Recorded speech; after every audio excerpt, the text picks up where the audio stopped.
Yo mga idol, kamusta? Sports Talk PH nga pala. Ang kinita ni Inoue, pag-usapan natin yan mga idol. Ngunit bago ang lahat ay huwag kakalimutang mag-subscribe at i-click ang notification bell button for more sports talk. So talaga nga pong umuulan ng biyaya ngayon sa current undisputed super bantamweight world champion Japanese monster na Naoya Inoue. Ito po ay dahil matapos siyang tanghalin bilang bagong number 1 pound for pound king and best active fighter ng The Ring Magazine nang dahil sa napaka-impresibo niyang panalo sa huling laban niya kontra sa former 2 Division World Champion Luis Nery via 6-round knockout, ay atin pong napag-alaman na mahigit $9 million o 520 million pesos ang kinita ni Inoue sa laban niya na ito. Binalita po mismo ito ng boxing analyst na si JM Shasat. Kaya naman dahil dyan ay tiba-tiba talaga ngayon ang binansagang halimaw ng Japan. Bukod dyan ay dahil din sa laki ng kinita na ito ni Inoue, kaya naman talagang hindi ito lalaban sa Amerika. Hindi po kasi talaga siya kayang bayaran ng kahit na sinong promoter sa Estados Unidos ng ganitong kalaking halaga gawa ng hindi naman siya ganun kasikat sa Amerika.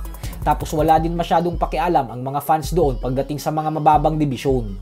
Kaya naman syempre kung ikaw si Inoue, ay bakit ka nga naman lalaban sa Amerika kung $1 million lang ang ibabayad sa'yo doon, habang sa Japan naman ay kayang-kaya kang bayaran ng $9 million.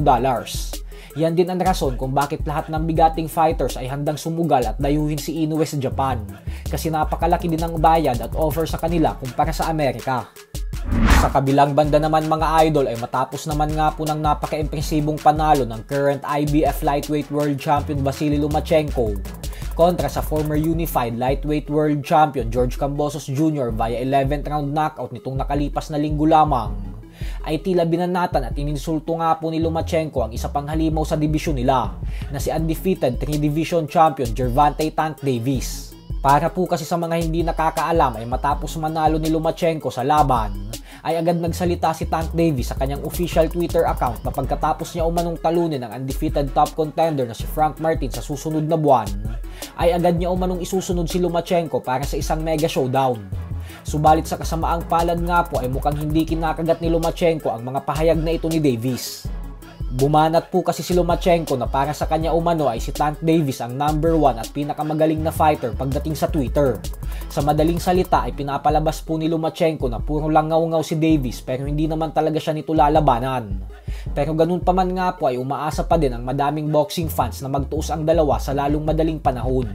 Lalo pat naniniwala ang mga ito na kaya pa talaga ni Lomachenko bigyan ng magandang laban si Davis sa kabila ng edad nitong 36 years old ngayon.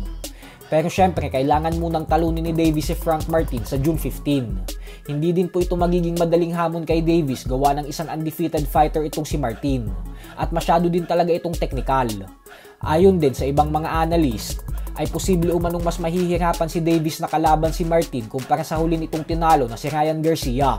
Kaya naman abangan din po natin ang bakbakan na yan. So hanggang dito na lang po muna tayo mga idol.